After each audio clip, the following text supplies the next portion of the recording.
Hello everyone, welcome my new mini blog. তো আজকে আমরা যাচ্ছি চড়ক পূজা দেখতে। আমার তো যাওয়ার একদমই ইচ্ছা ছিল না, আসলে ভাস্তি কোনোদিনও চড়ক পূজা দেখেনি। তো এবার জিদ ধরেছে যে তাকে নিয়ে যেতেই হবে। তো আর কি করা যাবে, চলো যাই। আমার বাচ্চাটা তো ঘুমিয়ে আছে, কত ডাকলাম উঠলো না। আবার উঠে যদি দেখি ওকে নিয়ে যায়নি, তাও কাঁদবে। এদিকে আমার যাকে বললাম সেও যাবে না, আর মা তো দোকানে কি করে যাবে। তাই আমরা ননদ বৌদি ভাস্তি আর ভাগ্নি মিলে চলে গেলাম। চারজন তো সাহস করে বেরিয়ে পড়লাম, কিন্তু চারজনই ভয় পাচ্ছি। আসলে চড়ক ঘোরানোটা দেখতে আমাদের খুব ভয় লাগে। তাই যাওয়ার সময় মা বলে দিল সাবধানে যাবা সবাই। কথা বলতে বলতে পৌঁছে গেলাম মেলাতে। মেলা তো দারুণ বসেছে, আর যেখানে চড়ক ঘোরানো হবে সেখানে সব শিব পার্বতী কালী সেজে হাজির হয়েছে। প্রথমে পার্বতী নাচ দেখালো, পার্বতীটাকে দেখতে কি সুন্দর লাগছে দেখো তোমরা, একদম মেয়ের মতো লাগছে। তারপর শিব পার্বতী একসাথে নাচলো।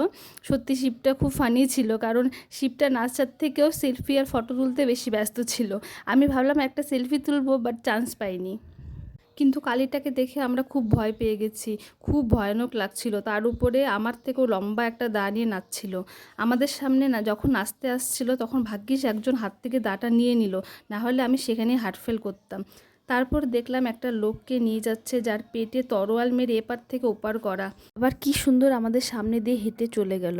আর দেখি এখানকার পুরোহিত মশাই কাচের উপরে দাঁড়িয়ে নাচছে, আবার কাচ তুলে মুখেও দিচ্ছে। আর এগুলো দেখে তো আমাদের অবস্থা পুরো খারাপ। তারপর শুরু হলো চড়ক ঘোরানো। সত্যি কি কষ্ট হয় না দেখে, যে মানুষটাকে পিঠে বসিয়ে গেঁথে ঘোরানো হয়। সত্যি ঠাকুরের আশীর্বাদ আছে দেখেই পারে, না হলে এটা কি করে সম্ভব। পুরো পিঠের উপরে ভর করে এতটা ঘোরা মামুলি ব্যাপার না। কিন্তু ঘোরার সময় যে বাতাসাটা ছিটিয়ে দিয়েছিল সেটাও আমরা পেয়েছি। বাতাসা ঢোকানোর সময় তো কি অবস্থা, কারাকারি লেগে গেলো একদম। প্রথম দুবারে তো পাইনি, তিনবার এবার আমরা পেয়েছি। তো সাদা ঠাকুরের আশীর্বাদ নিয়ে আমরা বেরিয়ে পড়লাম। তো বাই বাই সবাইকে, দেখা হবে আবার পরের মিনি ব্লগে।